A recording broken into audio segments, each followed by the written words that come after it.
Arquidiálogos. Un espacio para compartir, interactuar y repensar arquitectura. Invitados y temas relevantes, arquitectas, ganadores de Bienal, jóvenes arquitectos, galardonados, proyectos públicos y privados. Bienvenidos.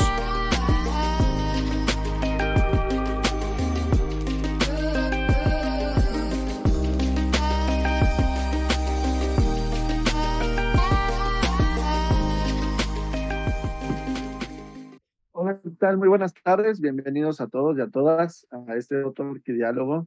En este mes, como todos lo sabemos y lo recordamos, pues el bien llamado mes de los sismos, no solo por la historia y porque en la historia del CAMSAM ya se ha vuelto un mes en el que se habla y se tocan los temas relacionados en la arquitectura y los sismos.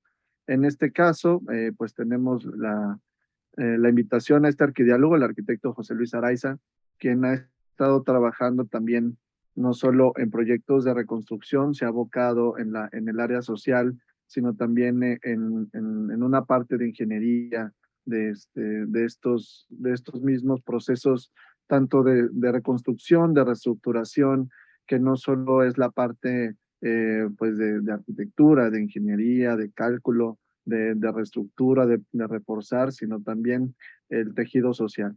Voy a leer un poco de su semblanza. El arquitecto José Luis Araiza Fernández estudió arquitectura por la Universidad Intercontinental con doble maestría por la Universidad Politécnica de Cataluña en gestión y diseño de nuevos territorios turísticos y gestión creativa de la ciudad. Ha participado en diversos proyectos, entre los que destaca la coordinación general del proyecto del Parque Comunitario del Río Magdalena, el proyecto de regeneración del barrio chino en el centro histórico de la Ciudad de México y actualmente la coordinación general de diseño para una ciudad de 5,000 habitantes en relación con una empresa minera ubicada en Baja California.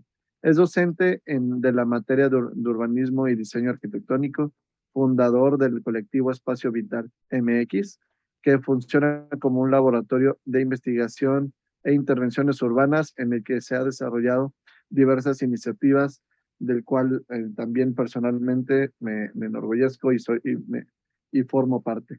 Adelante, arquitecto José Luis Araiza. ¿Qué tal, Alejandro? Pues muchas gracias por la invitación. Como bien lo dice Alejandro, él también forma parte del colectivo Espacio Vital que fundamos juntos en la parte académica cuando me encontraba dando clases en UVM, y es a partir de ahí que hemos desarrollado diferentes proyectos, sobre todo en el ámbito urbano y en el ámbito social.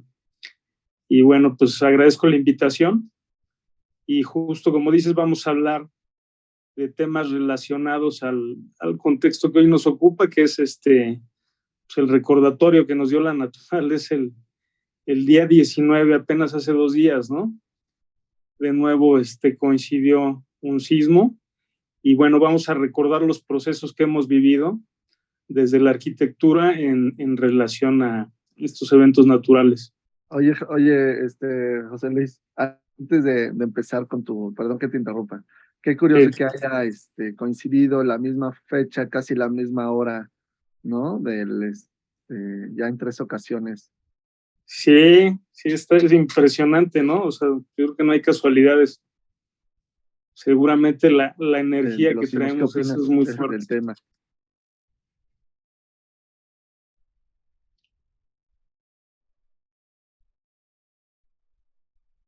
Por ahí se nos cortó un poquito la comunicación, creo. No sé si me estén oyendo. Sí, ya se escucha de nuevo. Listo. Ok. Sí, pues decíamos que qué casualidad, ¿no? O sea, que es impresionante que se haya repetido el mismo día y casi el mismo horario de nuevo un evento fuerte de sismo, ¿no? Y bueno, pues es un recordatorio de que tenemos que estar al pendiente. Y bueno, ya hablaremos un poquito más de todos los procesos que se relacionan desde el ámbito arquitectónico, social, comunitario, y de cómo pues estos eventos también son una oportunidad para mejorar nuestro contexto, ¿no? Perfecto, de acuerdo. Si gustan ir comentando a los que estén conectados en Facebook, estaremos aquí pasando las preguntas, los comentarios, inquietudes que vayan teniendo. Entonces, adelante, Jos. Bueno, voy a compartir pantalla y empezamos la presentación. Sí.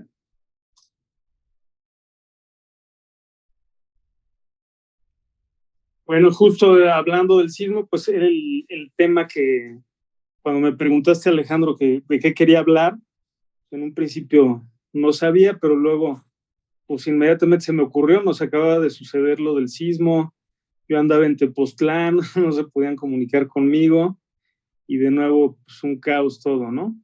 Entonces, bueno, el tema va a ser procesos de reconstrucción, lecciones aprendidas del 19 de septiembre, no sé si aprendidas, pero bueno, lecciones del 19 de septiembre. Les voy a presentar 5 proyectos que están obviamente relacionados con los eventos del sismo, que es la reconstrucción integral de San Gregorio Atlapulco y San Luis Tlaxcaltemalco, que fue un proyecto que desarrollamos desde el ámbito académico y desde el colectivo que fundé con Alejandro, que es Espacio Vital MX. Otro proyecto de reconstrucción de un edificio que es en la colonia Portales, en la calle de Nevado número 69. Un pabellón, le llamamos el pabellón S19, que se fue a partir de una invitación que nos hizo un cineasta para poder diseñar un pabellón en el que se pudiera visualizar material fílmico que estaba grabado bajo una tecnología de tercera dimensión y que solamente se podía ver con gogles. Entonces me buscaron para diseñar un pabellón en el que se pudiera tener una experiencia inmersiva similar a lo que es la realidad virtual con los gogles. Ya hablaremos un poquito más adelante. Otro proyecto que es un restaurante de un amigo que también ha colaborado muy de cerca con nosotros, Carlos Espinosa, que desde su despacho Taller 1 a 1 llevó a cabo precisamente en San Luis Tlaxcaltemalco y que también se relaciona mucho con el contexto del S19. Y finalmente la casa de Mauro y Santa, que fue una casa que estuvimos apoyando en un proceso de reconstrucción para que se llevara a cabo y ya les estaría hablando más adelante de todo el proceso. Entonces, bueno, vamos a empezar con la propuesta integral para la reconstrucción de San Gregorio Atlapulco y San Luis Tlaxcaltemalco, que desarrollamos desde la Universidad Tecnológica de México, la UNITEC, con una serie de estudiantes. Y bueno, voy a pasar a otra presentación, que es esta que tenemos aquí.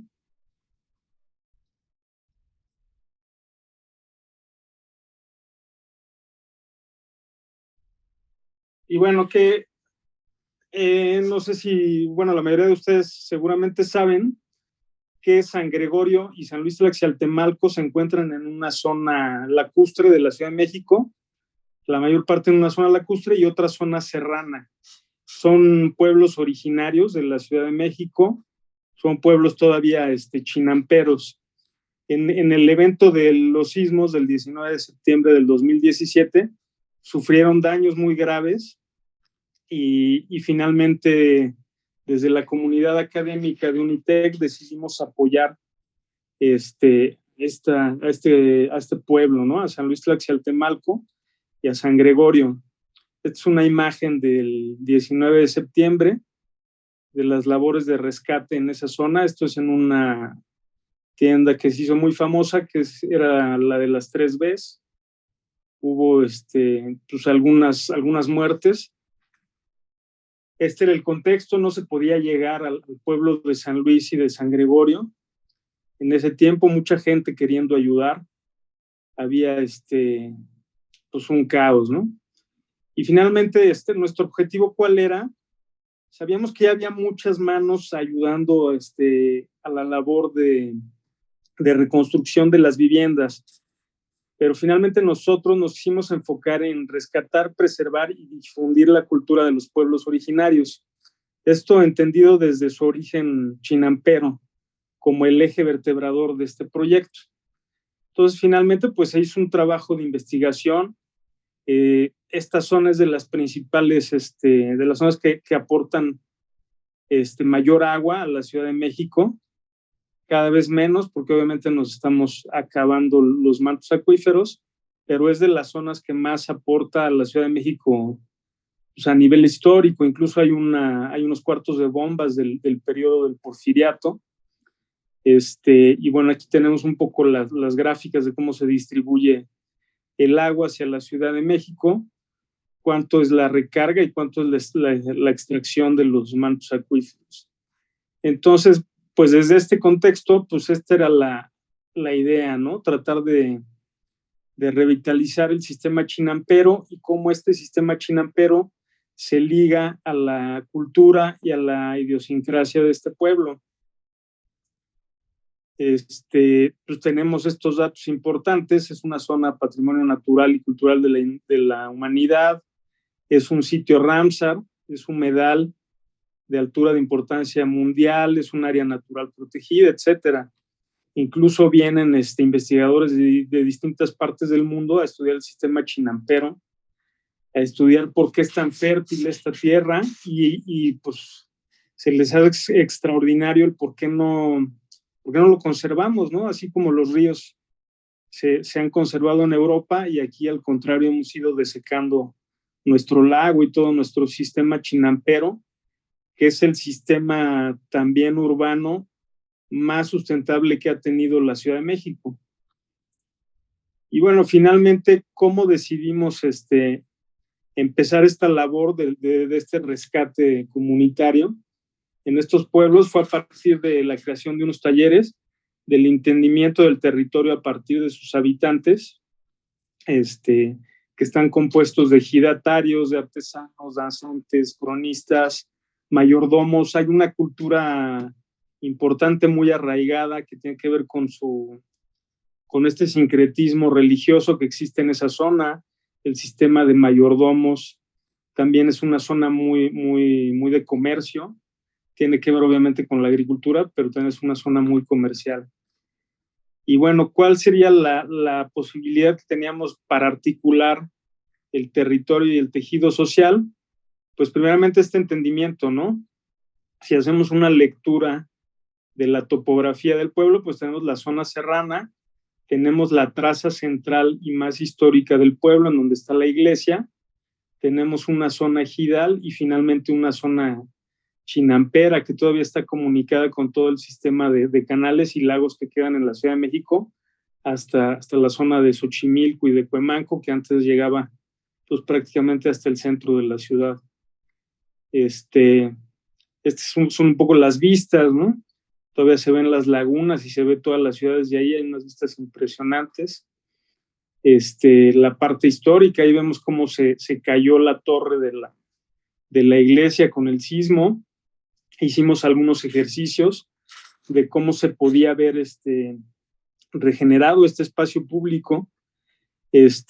Íbamos entendiendo poco a poco cómo en estos pueblos el espacio público es fundamental, y no nada más el espacio público, sino también los patios de las casas, cómo entender la manera de habitar en estos pueblos está muy relacionada con el exterior, no solo con el exterior público, sino que cada casa tiene un patio que a su vez se relaciona con la zona chinampera y con la cultura de las fiestas y de las mayordomías. Siempre tienen un patio en el que pueden recibir a mucha gente.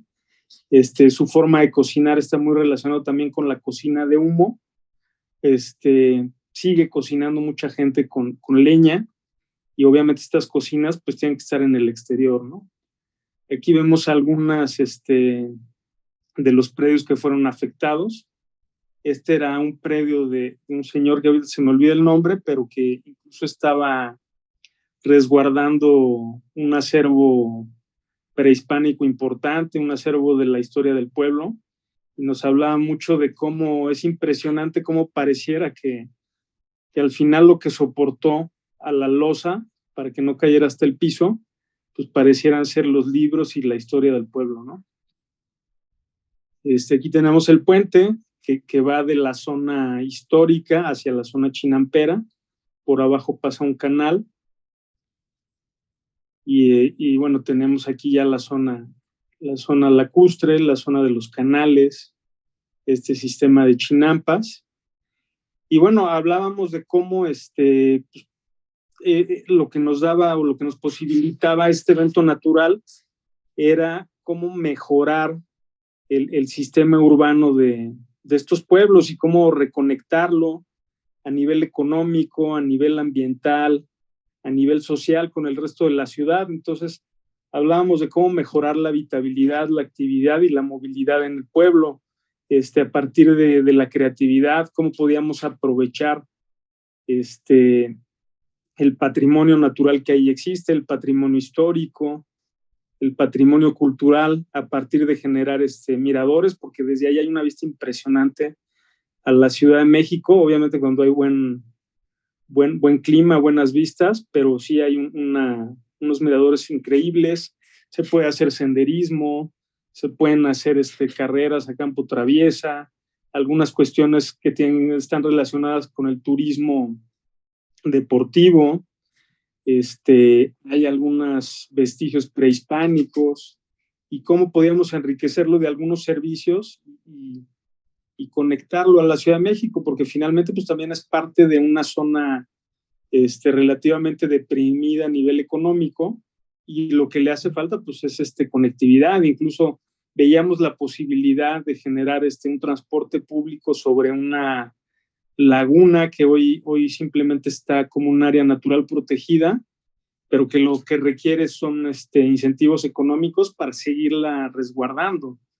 Si nosotros fuéramos digamos, de Cuemanco y cruzáramos a San Gregorio, haríamos alrededor de 10, 15 minutos.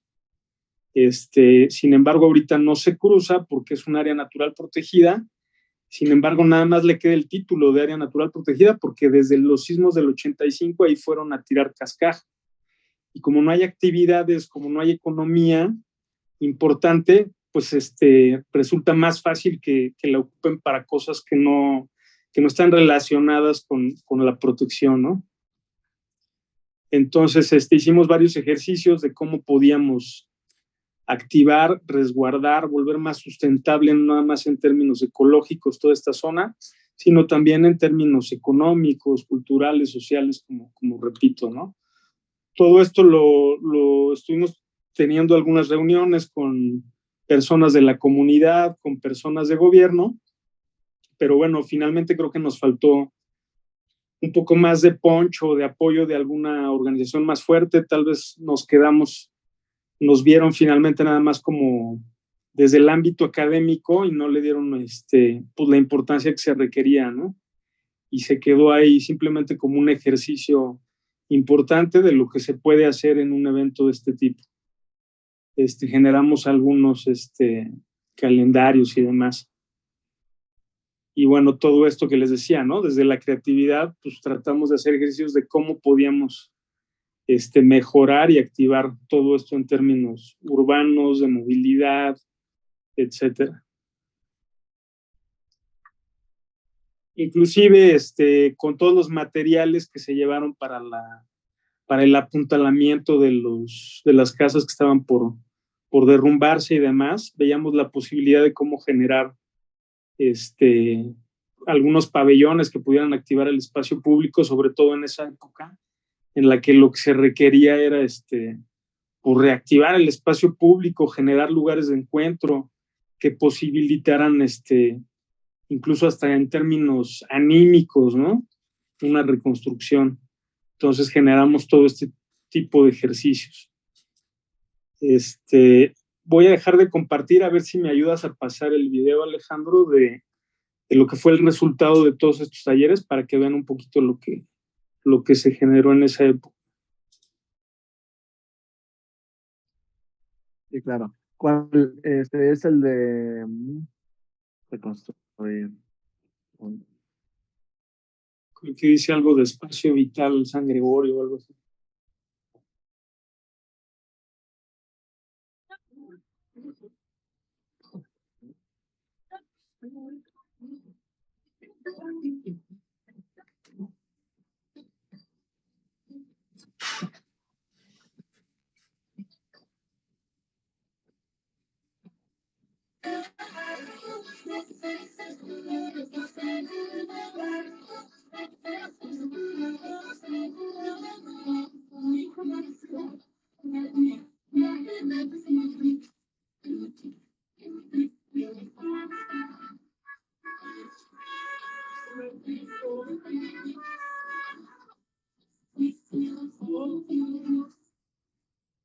parte de las maquetas con las que estuvimos trabajando.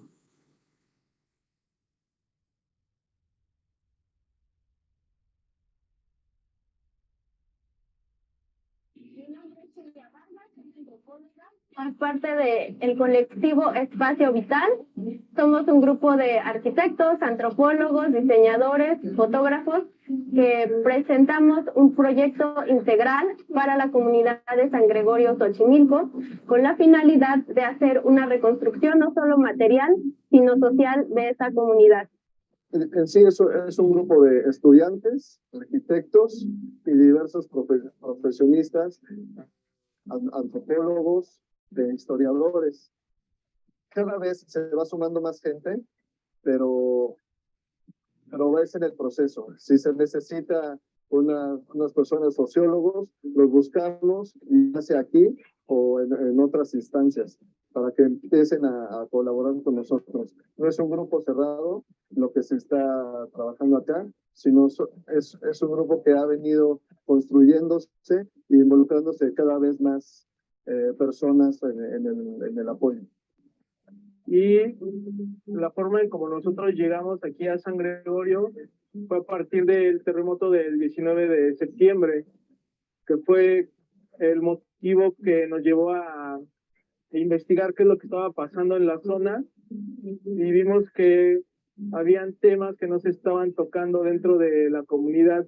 Estaba tomando el tema de reconstrucción física de las casas, pero no se hablaba de una reconstrucción social, política y económica del pueblo. Por lo que estuvimos haciendo distintas visitas, primero reconocer algunos proyectos que ya están operando, algunas organizaciones, entender el territorio y entrevistarnos con diferentes líderes que de alguna manera representan organizaciones comunitarias.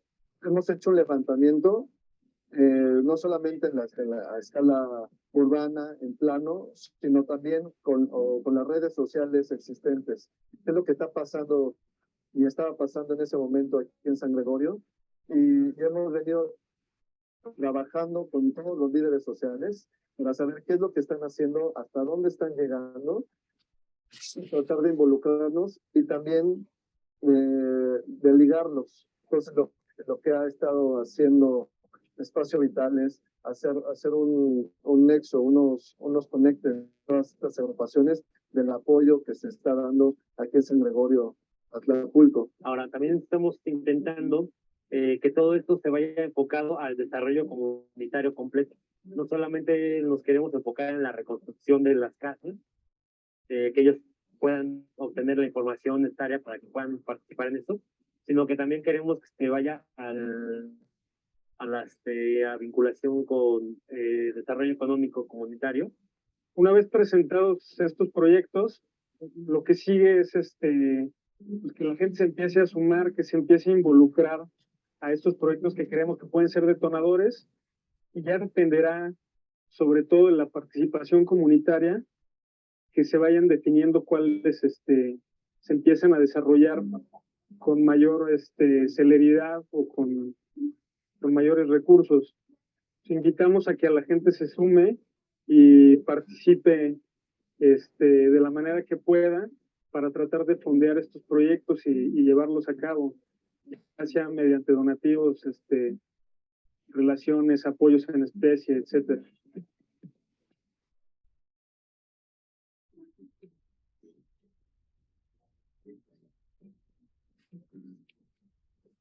Bueno, ahí se pudo ver un poco de lo que hicimos en este proyecto y finalmente pues cómo fue una labor multidisciplinaria, ¿no? Me voy a pasar ahorita al proyecto que sigue. Sumándole y también haciendo un poco de transición, José, Sí. que haces, la importancia del proceso participativo y las diferentes técnicas tácticas de levantamiento de datos fue bien interesante y bien importante.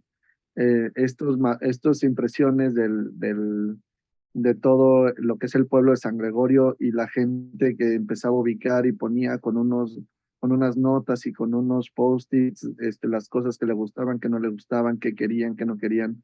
Era bien interesante, ¿no? Sí, incluso por ahí se puede ver, ¿no? También hasta llevamos un Lego y cómo los niños también participaban súper activamente, ¿no? Con este tipo de herramientas lúdicas, que al final nos iban dando un chorro de información, pues que se fue traduciendo en proyectos, ¿no? Que seguro ahorita nos comentas sobre el comedor o empezarás con Nevado. Me voy a ir con Nevado, me voy a tratar de ir más o menos rápido con la presentación de proyectos para que pues, al final se convierta más como en una charla y podamos ahondar un poquito en los proyectos que vayan teniendo más inquietud, ¿no? Vale. Bueno, en Nevado 69 es un edificio de 8 niveles que está en la colonia Portales, en la calle de Nevado. Aquí se ve lo que es el edificio. Está dentro de la zona lacustre de la Ciudad de México. Y finalmente, del lado derecho tenemos las plantas, tanto la planta baja como la planta tipo de los departamentos. Este edificio cumplía con todos los indicativos de un edificio de riesgo. Era lo que le llaman planta débil, es decir, que no se le veían las traves, sino que era una losa aligerada, pero una losa plana, lo que le llaman los ingenieros una losa plana. Estaba ubicado en una esquina, que es otra de las condicionantes de riesgo, y finalmente la planta no era totalmente simétrica, si la pueden ver. Entonces todo eso lo convertía en un edificio de riesgo y sí sufrió daños considerables, si no en su estructura como tal, pero sí pues la mayoría de muros del nivel 1 al 4, que son muros de tabique, se cuartearon y ahorita van a ver las fotos.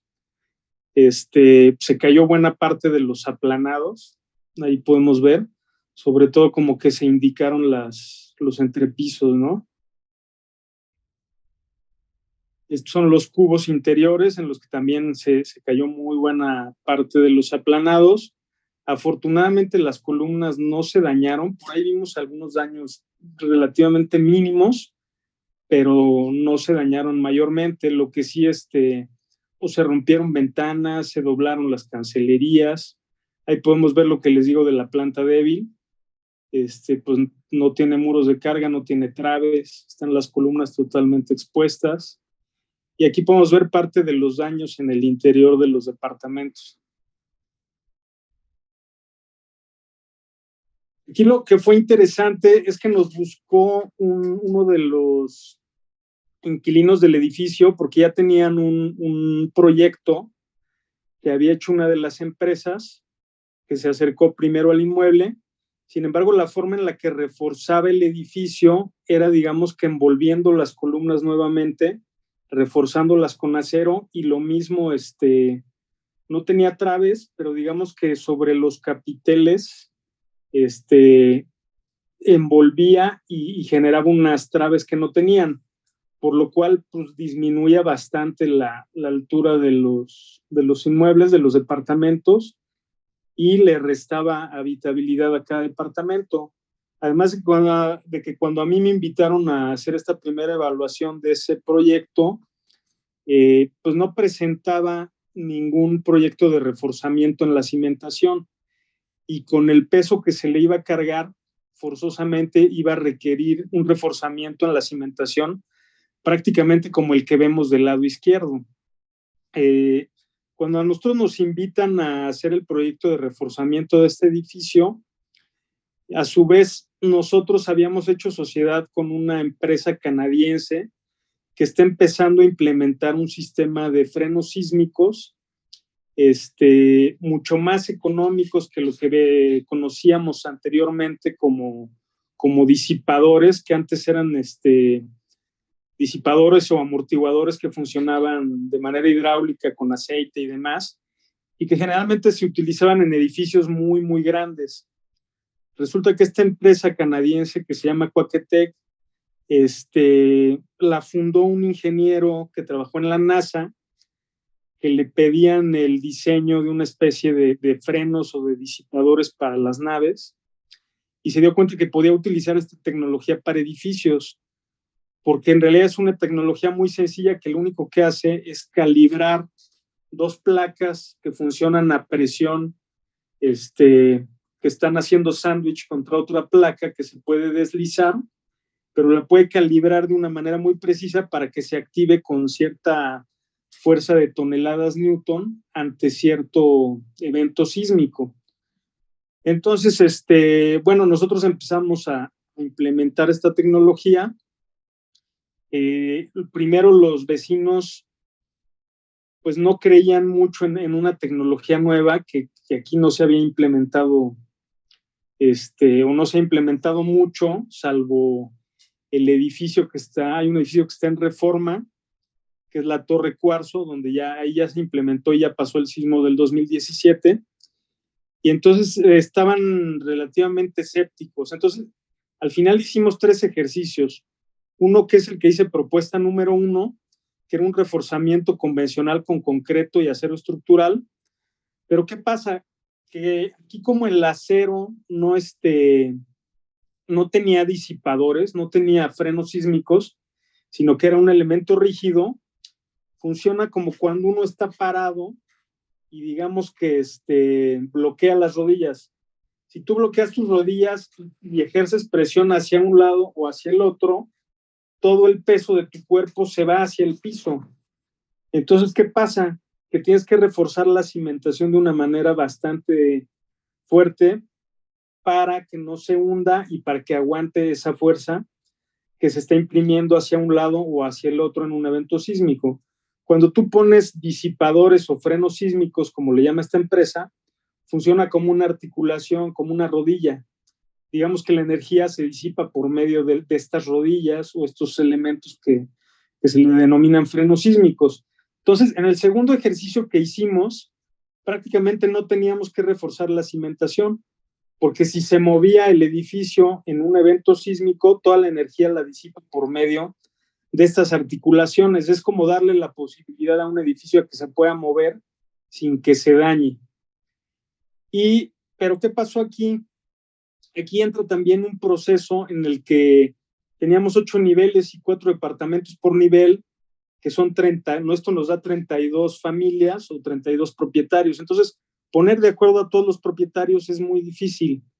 Después de hacer un ejercicio muy exhaustivo para ver dónde podíamos poner nosotros los frenos sísmicos sin afectar la habitabilidad de los departamentos, resultó que algunos de estos frenos sísmicos quedaban en el muro entre un departamento y otro. Entonces, para hacer la intervención, forzosamente el disipador le restaba un poco de área a uno de los departamentos.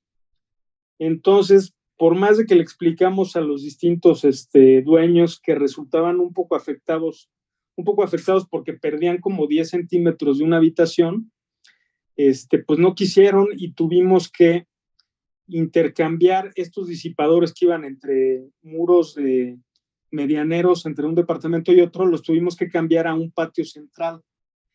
Entonces se cambiaron a un patio central y finalmente sí se tuvo que reforzar la cimentación, pero ya nada más con un elemento que tenía 4 pilotes. Entonces, finalmente este fue el proyecto que se registró ante el Instituto para la Seguridad de las Construcciones. Fue un proceso muy largo, duró más de 2 años. Si nos hubiéramos quedado en la propuesta 2, hubiera sido un proceso de menos de 1 año y seguramente en este momento ya se estaría reconstruyendo. Pero con todos los cambios que hubo y lo complejo que se hace negociar con 32 familias, pues resultó en un tercer proyecto que ahorita apenas le están asignando una empresa constructora para que se pueda llevar a cabo. Aquí tenemos las 3 opciones que se hicieron. Finalmente la tercera fue la que se quedó, como les comentaba, y quedó un reforzamiento en la parte central del edificio. Esto es un poco el croquis de lo que es del esqueleto o la estructura del edificio y lo que quedó, ¿no? Con el reforzamiento central con los pilotes. Y esto es un poco el resultado. Pues finalmente esto no es un resultado arquitectónico o muy estético, sino es el resultado primordialmente estructural, y al final lo que también se negoció con los vecinos, y bueno, también por las cuestiones económicas en las que pues, se tenía que intervenir menormente en cuanto a cuestiones estéticas o arquitectónicas, porque obviamente la prioridad era la seguridad estructural. Pero bueno, aquí estos elementos que quedan con una serie de jardineras en las fachadas fue el resultado de toda una negociación con los vecinos que tampoco se ponían de acuerdo cómo querían las fachadas. Les dimos varias alternativas y al final lo que nos resultó fue diseñar una serie de paneles que combinan jardineras, paneles de madera, paneles de aluminio y paneles de cristal, para que cada quien diseñara su propia fachada de acuerdo a donde quería los claros, donde quería madera, donde quería la posibilidad de abrir sus ventanas o donde quería jardineras. Y finalmente fue lo que aprobaron los vecinos. Aquí se ve un poco el detalle de estos elementos en los que por atrás pasa el freno sísmico o el disipador. Y también se diseñaron estos elementos con aplanado, porque uno de los problemas en el sismo fue que tenían, como estaba relativamente mal construida de origen la obra, se le metieron aplanados de hasta 5 centímetros, un poco más, hasta de 8 centímetros, para poder dejar a plomo los aplanados.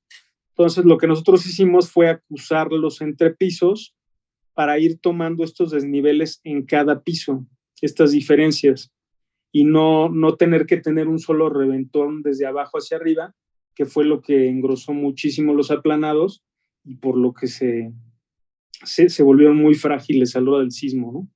Entonces aquí también nos queda un aprendizaje de que pues sí, cuando hay tantos vecinos ocupando una misma propiedad, no es fácil ponerlos de acuerdo. Hay que tratar de idear mecanismos para que ellos mismos puedan ir poniéndose de acuerdo y llegar a un resultado que nos lleve a la posibilidad de reconstruir bajo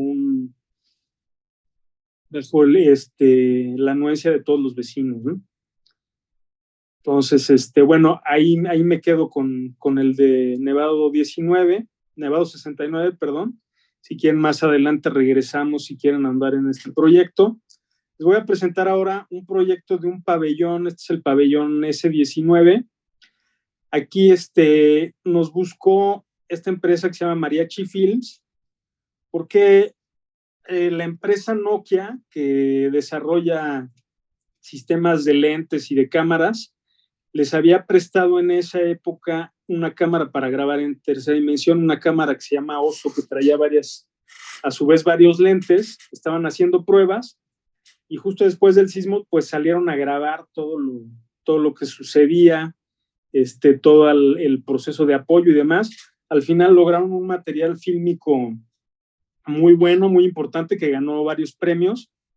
Estuvo inclusive presentándose en la Cineteca. Sin embargo, por la tecnología, solo se podía ver con lentes de estos de tercera dimensión. Entonces, pues es un material que es difícil mostrar de manera masiva. Entonces, nos buscaron para diseñar un pabellón y que se pudiera tener una experiencia inmersiva dentro de este pabellón.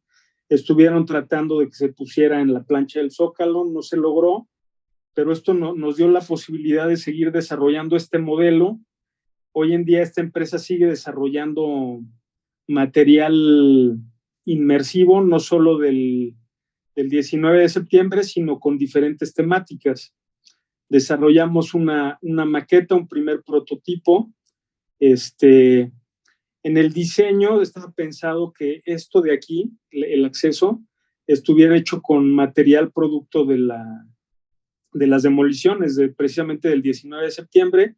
Esta envolvente circular está hecho con elementos de cuarterón de barro y todo lo que es la estructura, de nuevo con la tecnología de los frenos sísmicos que les presenté en el proyecto anterior, pero buscábamos que todo fuera con materiales muy sustentables. Entonces esto es con madera estructural. Entonces finalmente se desarrolló esta maqueta. Y de aquí pasamos ya a una versión 2.0 de este pabellón, en la que nos pidieron que se hiciera con una tecnología que se pudiera montar y desmontar fácilmente, ya pensado no nada más para material fílmico de lo que se logró en el 19 de septiembre, sino para distintas temáticas, con la posibilidad de que se pueda montar y desmontar fácilmente para llevar a distintos puntos de la República, e incluso lo están pensando a nivel mundial. Al final tuvieron una sociedad con la empresa que desarrolla estos festivales de música electrónica, que en principio ellos se dedican a rentar andamios. Entonces, por eso lo desarrollamos con este tipo de estructura que es de andamios, y lo pensamos con una piel de petates, ¿no? De un material textil. Y bueno, estamos todavía en pruebas para desarrollar este pabellón, pero finalmente, pues bueno, es el resultado también de lo que sucedió en el 19 de septiembre. Voy a pasar al proyecto de Meloso. Este es un proyecto de uno de nuestros colaboradores y socios, Carlos Espinosa. El arquitecto Carlos Espinosa ahí nos estuvo pidiendo algunas asesorías para el desarrollo de este restaurante. Y finalmente es un restaurante que se estableció también en el pueblo de San Luis Tlaxialtemalco, y que surge también de la inspiración de todo lo que él vivió después del 19 de septiembre, de cómo podía aprovechar algunos elementos constructivos que se habían logrado recaudar para tratar de reconstruir a las casas de estas familias, y que por ahí quedaron todavía algunos materiales. Por ahí hicimos algunas visitas esto es en Michoacán. Él tomó la inspiración de cómo se acomodaban estos bloques donde se producía tabique. Esto es antes de meterlos al horno, pero cómo los acomodaban de esta manera para irlos apilando. Ahorita vamos a ver cómo lo tomó de inspiración para uno de los muros. Nos llamó mucho la atención la estética de esto. Y finalmente esta es la fachada de este local que vende algunos productos. Empezaron con crepas, ahora están vendiendo algunos sándwiches y otras cosas. Y finalmente este material que está aquí atrás, esta especie de celosía, es con material de barro que en principio conseguimos para la reconstrucción de otra de las casas de una de las familias de San Luis Tlaxialtemalco, y en este caso sobró y él lo pudo recuperar para desarrollar este restaurante. Aquí vemos la planta. A ver si al final se puede conectar este Charlie para que nos explique o nos ahonde un poquito más en este proyecto. Pero pues la verdad es que en sí este mismo proyecto pues podría llevarse una sola plática, un solo programa. Es bien interesante.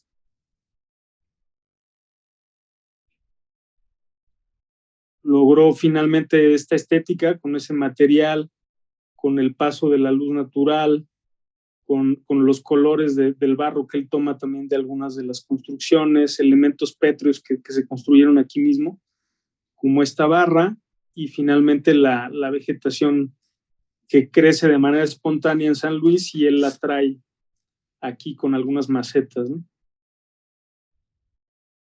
Y esto es lo que se logró ahí en San Luis.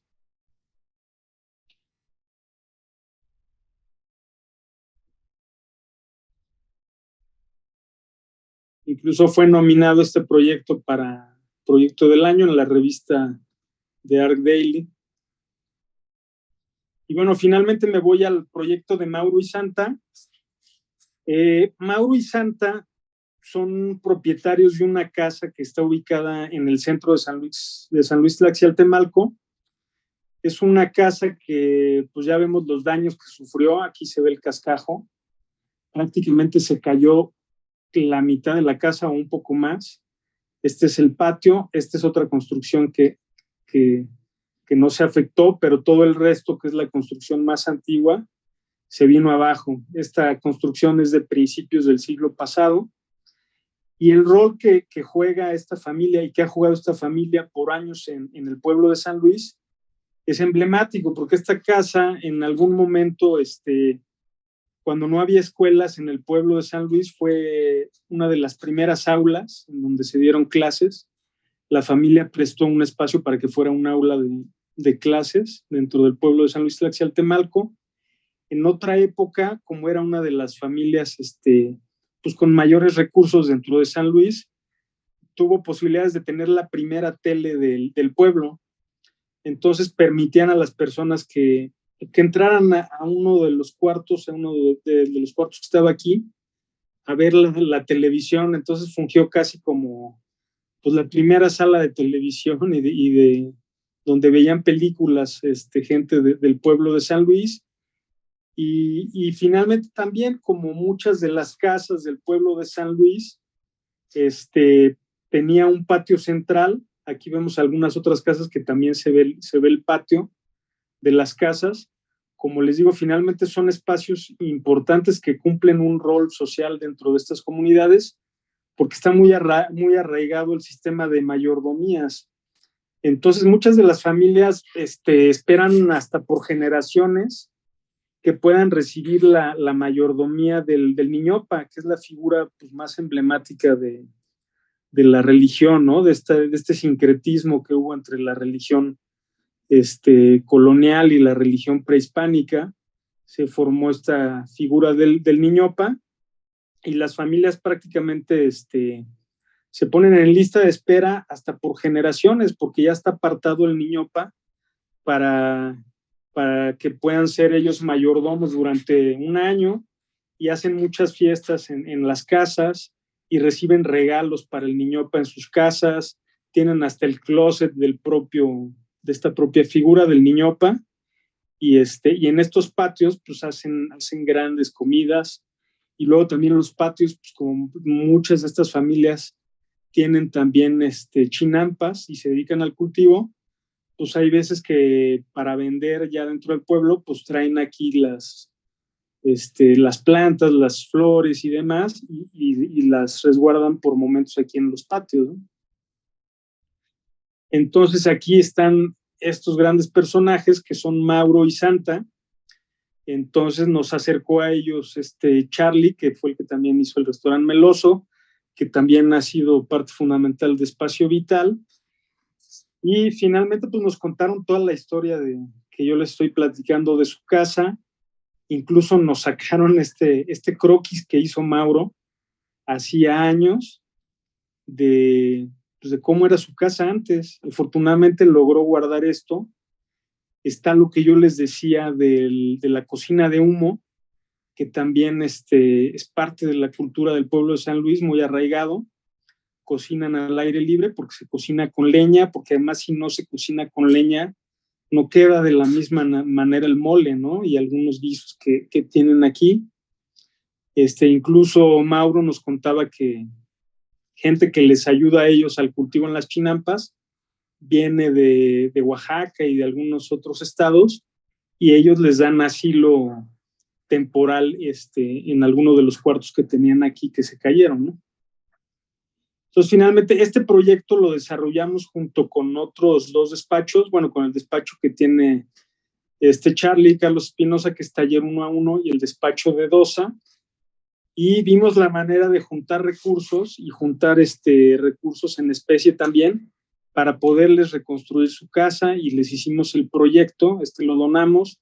Hicimos también ejercicios de este tipo de participación, les llevamos algunas herramientas para que a ellos se les facilitara ellos mismos ir encontrando cómo querían sus propios espacios, ¿no?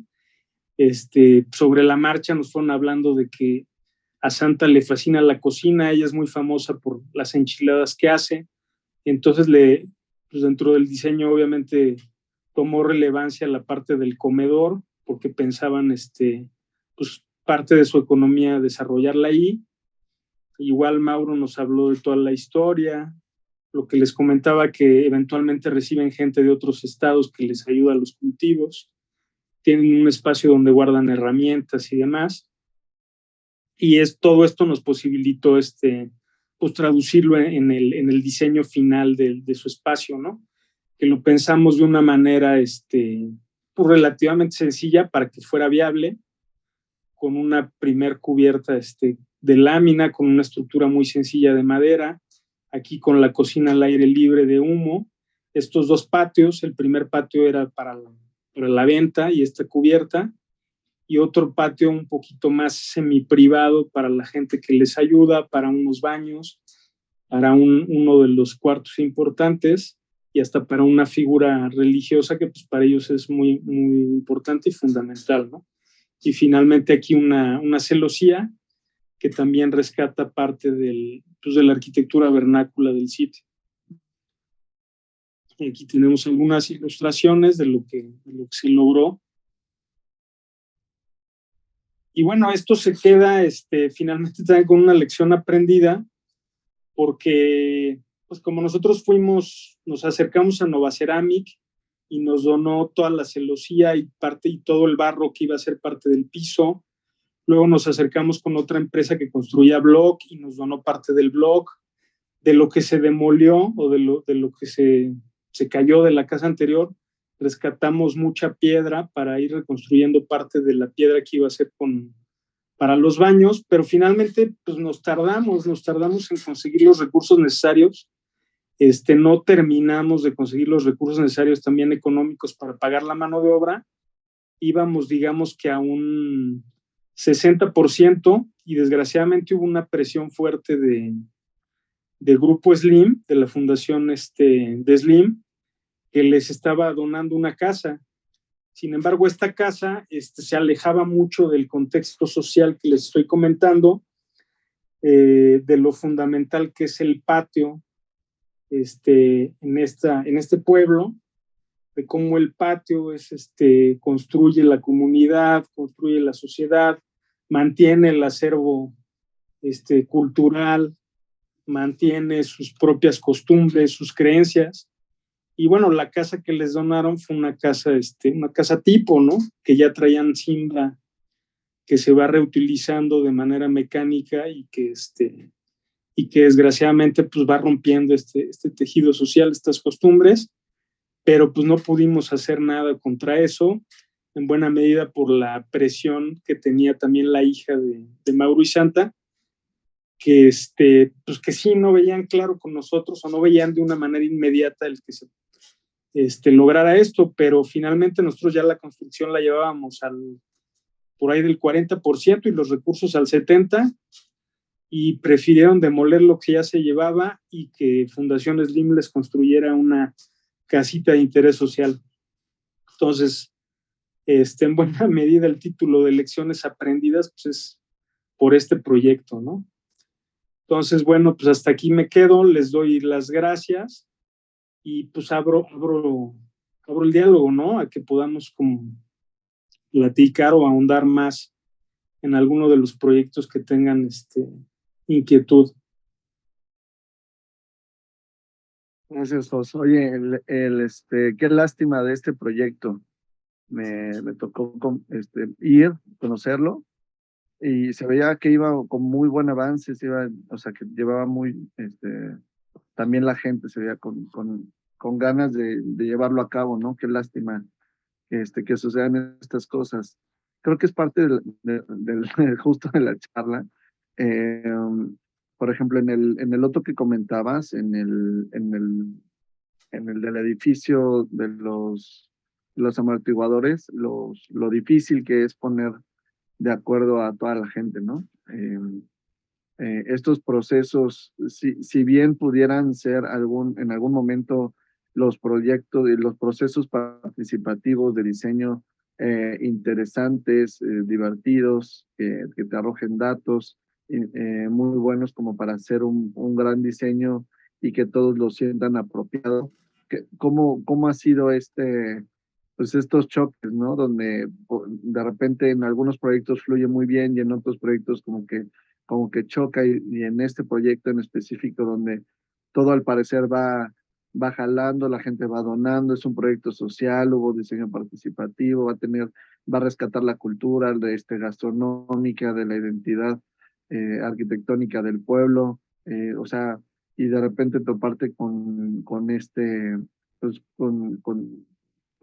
no sé cómo llamarlo, pues con esa presión que por otro lado también se puede tornar de apoyo, pero que no entiende el contexto, ¿no? No ayuda a la gente, sí, a tener una vivienda, pero está muy fuera de las tradiciones y las costumbres del sitio. Que, ¿cómo ha sido esto? Sí, sí, justo es una lástima, o sea, incluso ahorita ya se me olvidó comentar, pero hasta subimos el proyecto a Donadora y recaudamos ahí 40,000 pesos, ¿no? Teníamos la intención de recaudar 300,000, al final fueron 40, pero pues de a poco iba sumando y íbamos consiguiendo y demás. Y Mauro y Santi estaban muy contentos, pero al final, pues sí, también fue la presión de que las hijas decían, oye, papá, pero pues es que ya recibe lo que te están dando, porque si no, quién sabe si se ve o no se ve y demás. Y justo como decías, ¿no? Es el contraste de el edificio en el que nos costó muchísimo trabajo poner de acuerdo a 32 personas. Y aquí cuando parecía que dos personas estaban muy, muy agradecidas y muy contentas con el proyecto, pues llegó la hija, ejerció presión y pues sí, o sea, también ellos mismos decían, pues mejor lo que ya tengamos a la mano, ¿no?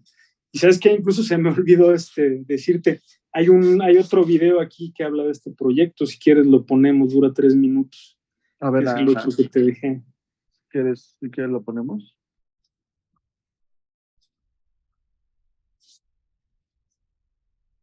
Es el que tengo acá, ¿verdad? El otro, Sí, ¿cierto? sí, el otro. Bien.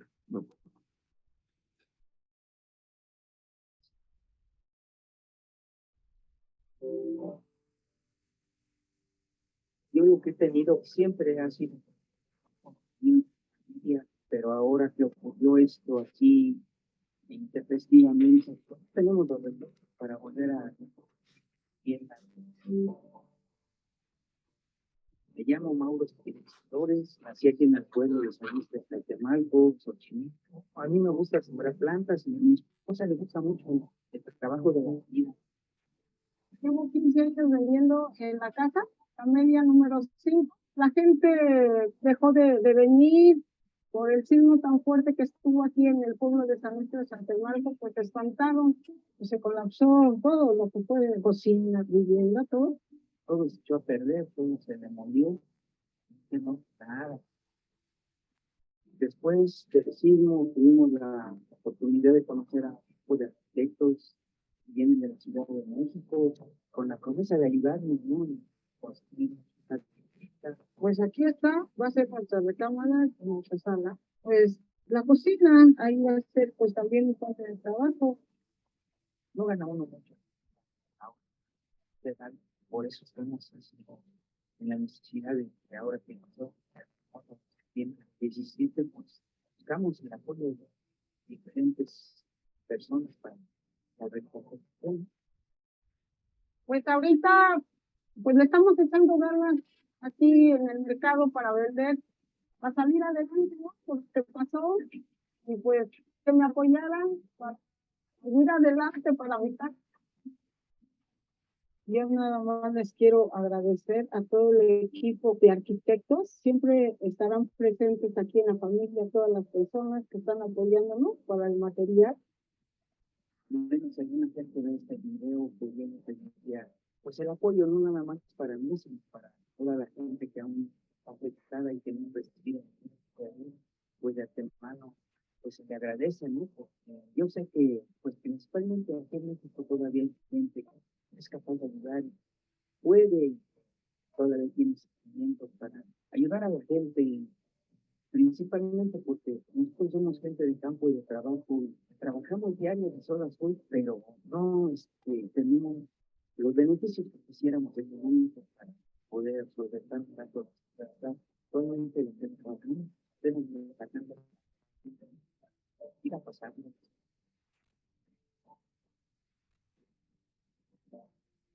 Resistir, pues tener fuerza más, ¿no? Para mi casa.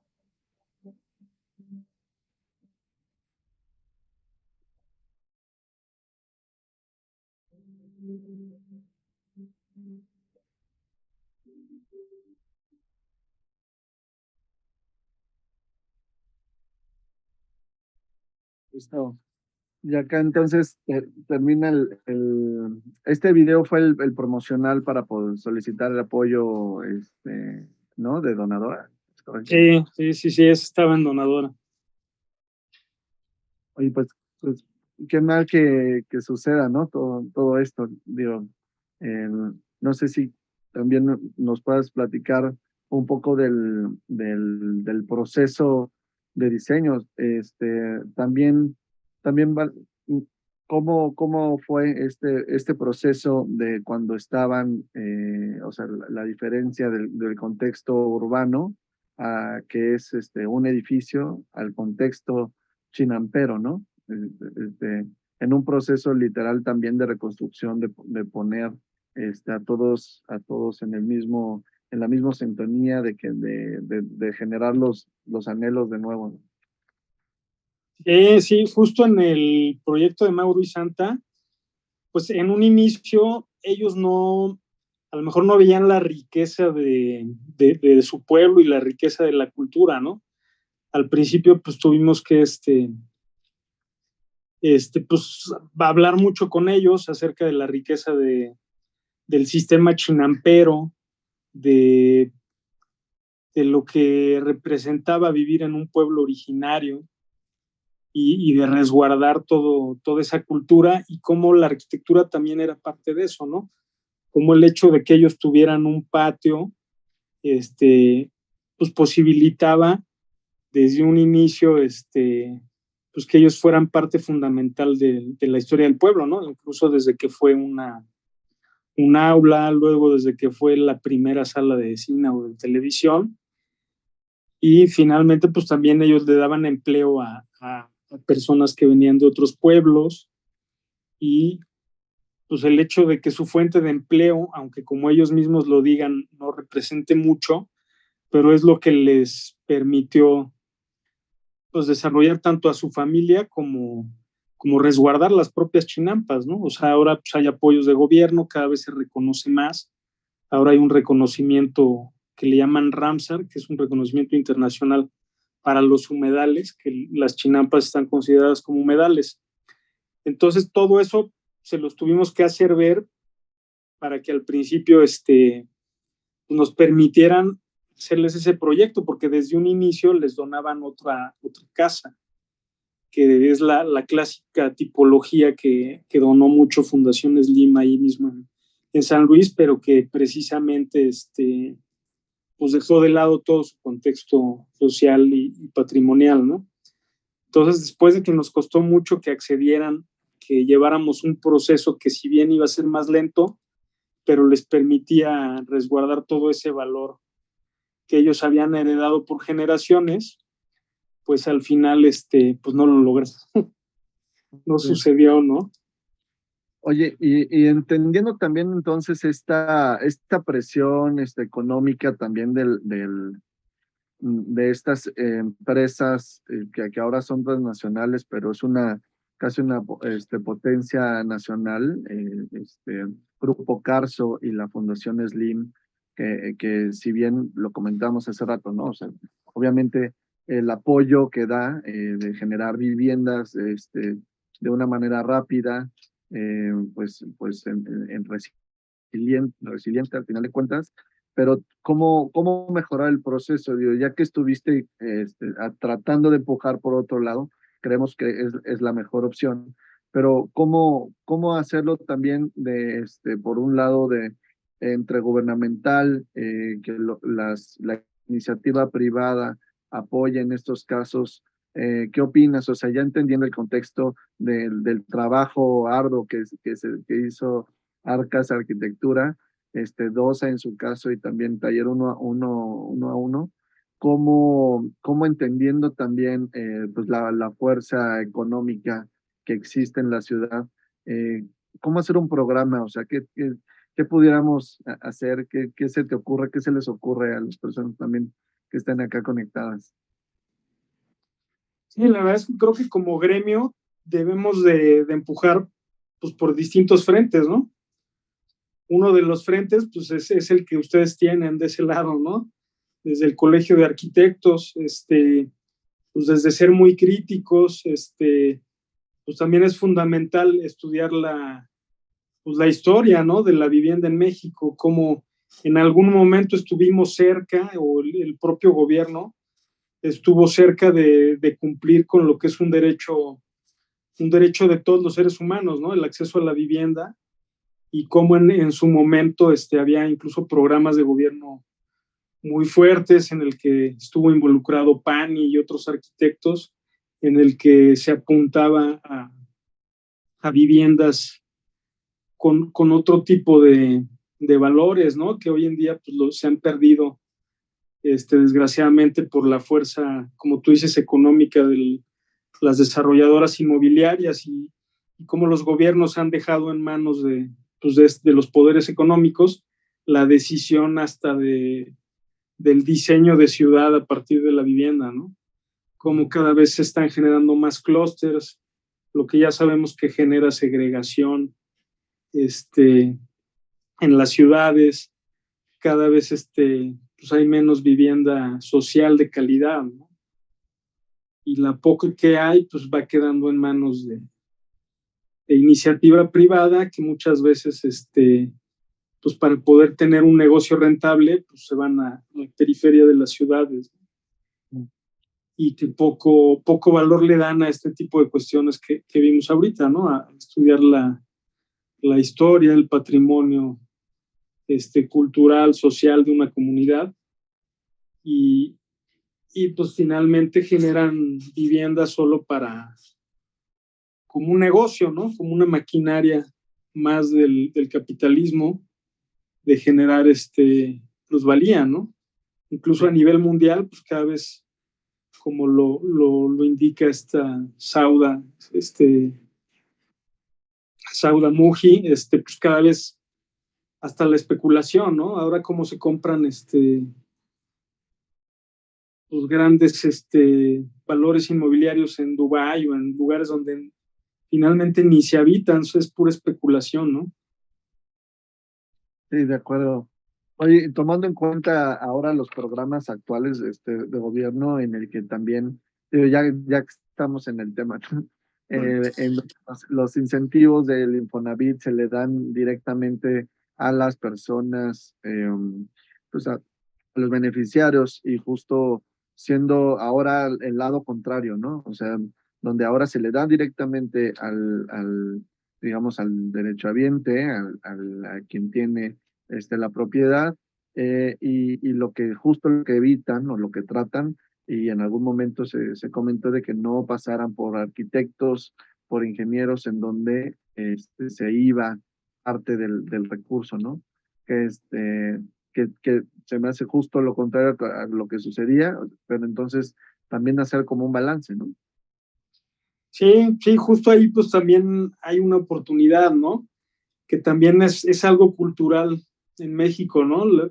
Generalmente cuando entramos a la carrera de arquitectura, pues la mayoría de los arquitectos entramos soñando, pensando o queriendo construir, cuando salgamos de la carrera, pues un museo, un hospital, un estadio, cualquier construcción de gran envergadura, y muchas veces nos alejamos de las necesidades sociales, ¿no? Sabemos que simplemente en la Ciudad de México más del 50% de lo construido es vivienda de autoconstrucción, ¿no? Entonces, pues creo que ahí hay una oportunidad, y ahí como arquitectos nos ha faltado creatividad para acercarnos a estas personas que tienen esa necesidad, pero que pues también siguen viendo al arquitecto como alguien muy ajeno o muy lejano, o muy difícil de acceder, ¿no? Desde una economía limitada, ¿no? Ujú. Sí, sí, exacto. Y bueno, ya justo ya hay charlas, hay pláticas, hay programas de trabajo, tanto en SEDATU, en algunas otras instancias, en gobierno local, para tratar de mejorar esto. Ya se están dando los incentivos, pero ya hay algunos esquemas en el que los arquitectos podemos involucrarnos. Sería bueno también que cada uno de nosotros empecemos a investigar sobre ello. Eh, Jos, también sobre digo, hablando del mes de reconstrucción, ¿no? De lo que estamos hablando y el tema, el tema de hoy, de este mes. ¿Cómo ves también las viviendas en México? O sea, el, el mejoramiento del reglamento de construcciones después del 17 y también con estos programas de reconstrucción. O sea, estamos como preparados para otro sismo. Digo, antier volvió a temblar el mismo día, casi a la misma hora, parecía broma, pero hay muchas casas, habitaciones, edificios que no se dieron mantenimiento, y que son muy vulnerables y seguimos igual, ¿no? No hay esta noción tampoco del seguro de la vivienda.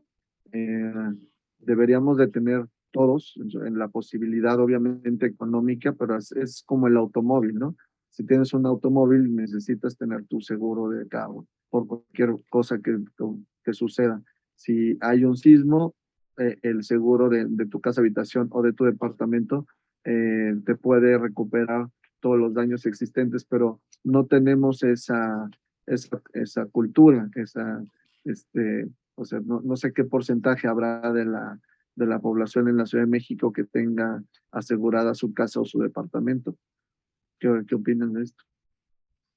Sí, creo que pues como bien dices, ¿no? O sea, no hay una cultura de ese tipo de seguro.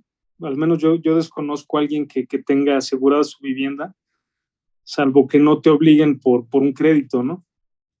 Pero finalmente creo que también pues es una labor interdisciplinaria, ¿no? Porque justo cuando fue el sismo del 19 de septiembre, decíamos, ¿por qué las zonas más afectadas fueron las que fueron, ¿no? Y en este caso, por ejemplo, San Luis Tlaxialtemalco, no sé qué tan real sea o nada más es una hipótesis mía, pero pues es una zona lacustre, es una zona que en algún momento aportó mucha agua a la Ciudad de México y que la hemos venido desecando los mantos freáticos por esta necesidad pues, obviamente del consumo de agua, ¿no? Entonces seguramente pues también ahí influye hasta eso, ¿no?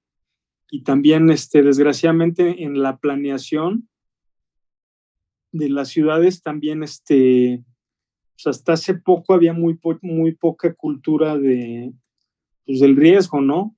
O hasta hace todavía algunos años no había un atlas de riesgo muy preciso. Cada vez hay mayor precisión en ese sentido, pero también desgraciadamente creo que los que quedan más desprotegidos son los que pues tienen condiciones económicas más vulnerables, ¿no? Y lo hemos visto no nada más con los sismos, sino también cuando hay desgajamiento en las laderas, y bueno, también obviamente a nivel más global de ciudad, pues tiene que ver con que hemos ido desecando los lagos, ¿no? Y con que habitamos en una zona lacustre que pues es de riesgo. Y justo en el sismo pasado había una hipótesis también que donde más afectaciones hubo, tiene que ver dónde era la transición entre el lago y donde se acababa el lago, porque se forma una ola, ¿no? Es como si se formara una ola y justo donde toca con suelo más duro, ahí se hace como si fuera un golpe muy fuerte, ¿no? Sí, sí, sí. Sí, de hecho sí hubo varios mapeos, ¿no? En donde se veía justo la línea muy clara de donde era el antiguo lago de Texcoco, en conjunto, y o sea, era casi, seguía la línea de división del norte, Sí. y era justo alguna parte norte de Coyoacán, la del Valle, Roma Norte, Roma Sur, ¿no? O sea, justo esa línea que era cuando se hacía el mapeo se veía muy clara. Sí, sí, justo. Pues, pues no sé si quieras comentarnos algo más, Jos, o tengas algún otro comentario acerca de esto. Pues nada, ¿no? O sea, como tú decías, desde dónde o desde qué frente podríamos ayudar más a resolver todos estos temas, ¿no? De vivienda, de acceso a la gente que no tiene recursos para que pueda acercarse a los arquitectos y demás. Entonces, pues digo, abro la puerta, ¿no? Para buscarnos a través de las redes sociales, a través del Colegio de Arquitectos. Creo que por ahí está faltando creatividad para acercarnos a toda esa gente y a realmente incidir en un mejor modelo de ciudad, de espacio público. No sé, se me ocurre tal vez que muchas veces los pasantes hacen su servicio social en empresas en las que luego los tienen pues, archivando papeles o haciendo cualquier otra cosa, y podrían acercarse a lo mejor a gente que realmente tiene necesidad de resolver temas de arquitectura y de vivienda social y demás, ¿no? Sí. Entonces, creo que desde los directivos de escuelas hasta los propios estudiantes, pues ahí tienen una posibilidad, ¿no? De empezar a ejercer, a tener una experiencia y a brindar un conocimiento a gente que realmente lo necesita, ¿no? Claro. Creo que ahí estaría la labor social, ¿no? Sí, pues bueno, también es una invitación ya que tocas el tema, o sea, en el Colegio de Arquitectos, son bienvenidos los que quieran hacer su servicio social, inclusive los que están aquí apoyándonos, haciendo los arquidiálogos, son estudiantes de servicio social y siempre se trata de tenerlos, ¿no? En este tipo de programas, proyectos, y justo cuando estaba en el sismo del 17, a mí me tocó estar en el Colegio de Arquitectos llevando y coordinando los DROs para las dictaminaciones de mercados y de sitios patrimoniales. Muchos estudiantes en realidad son los que apoyaron a llevar tanto algunos el llenado de tablas, de cómo iban llegando todos los informes y los dictámenes, se iban llevando y subiendo en digital, ¿no? Entonces, al final, siempre es ojalá no vuelva a suceder, pero siempre en cuanto suceda algo, les sugiero reportarse al Colegio de Arquitectos y que seguro estaremos haciendo algo para apoyar en el caso de los sismos. Sí, justo en esos momentos es cuando más se requiere y más oportunidad hay de incidir, ¿no? De una manera positiva. Sí. Pues bueno, Jos, pues muchísimas gracias por tu tiempo, por compartirnos esta serie de proyectos y pues esperemos tenerte por acá en algún otro arquidiálogo. Claro que sí, gracias por la invitación y pues queda abierta la puerta para seguir platicando. Claro que sí, muchísimas gracias. Muchas gracias a todos los que se conectaron, todos y todas, y gracias al equipo que anda por acá. Hasta luego. Bye.